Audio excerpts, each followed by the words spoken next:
বিয়ের দিন রাতেই শাশুড়ি মা আমার ননদের সন্তানকে আমার কোলে তুলে দেন। আমি মারিয়া। আমার বয়স ১৫ বছর। আমি নবম শ্রেণীতে পড়ি। এই সময় আমার বাবা আমার বিয়ে ঠিক করেন এক চাকরিজীবী ছেলের সাথে। আমি পড়াশোনাতে খুব ভালো ছিলাম। তবুও বাবা ছেলে এবং ছেলের চাকরি টাকা পয়সা দেখে এখানে আমাকে বিয়ে দেন। আমি দেখতে সুন্দরী ছিলাম, তবে একটু খাটো ছিলাম, যার জন্য আমার বাবা আমাকে নিয়ে সব সময় দুশ্চিন্তা করতেন। ছেলের আমাকে দেখে খুব পছন্দ হয়, আর বাবাও ছেলেকে দেখে পছন্দ করেছিল, যার জন্য আমাদের বিয়েটা হয়ে যায়। আমি মনে মনে ভেবেছিলাম আমার স্বামীর হাত পা ধরে হলেও আমি বিয়ের পরেও পড়াশোনাটা চালিয়ে যাব। কিন্তু কি ভাগ্য আমার! বাসর রাতেই আমার শাশুড়ি আমার ননদের সন্তানকে আমার কোলে দিয়ে বলে, আজ থেকে তুমি ওর মা। আমার ননদ বাচ্চা জন্ম দেওয়ার সময় মারা যান। আমার ননদের ছেলের নাম নিয়াজ, ওর বয়স ৩ মাস।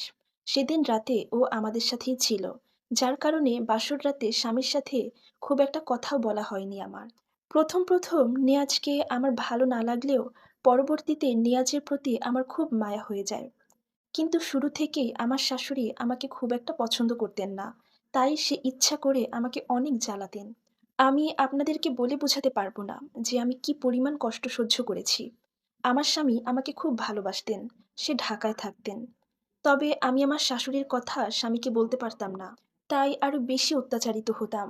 আমার শাশুড়ি আমাকে আমার বাপের বাড়িতেও যেতে দিতেন না। বাসার সব কাজ আমাকে করতে হতো। তার উপর নেয়াজের দায়িত্ব সব একা হাতে আমি পালন করেছি। এভাবে আমাদের দিন যাচ্ছিল। এর মাঝে হঠাৎ একদিন নেয়াজের বাবা নেয়াজকে দেখতে আসে। সে আমাকে কোনো কিছু না বলেই আমার কোল থেকে নেয়াজকে নিতে চায়, কিন্তু আমি দিতে চেয়েছিলাম না। এরপর নিয়াজের বাবা পরিচয় দিল, কিন্তু আমি তাকে বিশ্বাস করতে পারছিলাম না। তখন সে তার ফোন থেকে আমার ননদ এবং তার কিছু ছবি আমাকে দেখায়। এরপর আমি নিয়াজকে তার কোলে দেই। দূর থেকে এটা আমার শাশুড়ি দেখতে পান।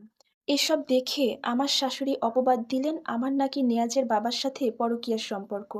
আমি নাকি নেয়াজকে সহ্য করতে পারি না বলেই ওকে ওর বাবার কাছে দিয়ে দিতে চাই। আমার শাশুড়ি এইসব কথা সবাইকে বলে বেড়ায়। এসব নিয়ে আমাদের বাসায় খুব ঝামেলা হয়। এরপর সালিশ বসে। আমি সেদিন সবাইকে সবকিছু ক্লিয়ার করি। জানেন, সত্যি সেদিন নিয়াজের বাবাকে আমি চিনতে পারিনি। তবে আমার শাশুড়ি এখনো আমাকে খোঁটা দেন আমি নাকি পরকীয়া করি। তবে আমার স্বামী আমাকে খুব ভালোবাসেন এবং বিশ্বাস করেন।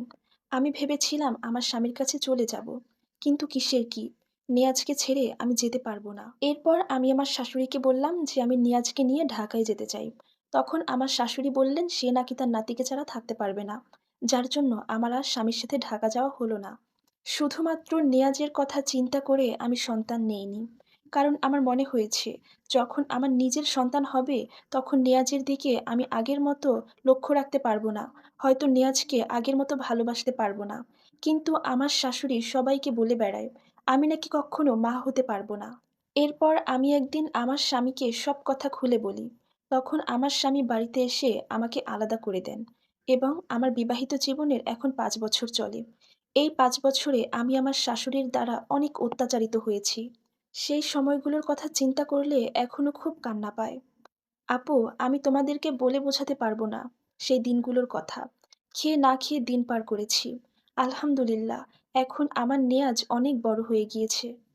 এখন আমার ছেলেটার অনেক দায়িত্ব হয়েছে। সে আমাকে মা ডাকে আর তার মামাকে বাবা বলে ডাকে। আমি ওকে মাদ্রাসায় ভর্তি করে দিয়েছি।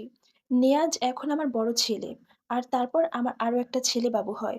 আলহামদুলিল্লাহ, এখন আমরা খুব সুখেই আছি। আপনারা সবাই আমাদের জন্য দোয়া করবেন। আমরা যেন সারা জীবন এভাবে একসাথে থাকতে পারি। আর এই সম্পূর্ণ স্টোরিটা মারিয়া নামক এক আপুর জীবন থেকে নেয়া, যার সাথে আমার বাস্তব জীবনের কোনো মিল নেই। সত্যি কথা বলতে কপালে সুখ লেখা থাকলে একদিন না একদিন এসে ধরা দিবেই। আর এটাই তার সবচেয়ে বড় প্রমাণ। ধন্যবাদ।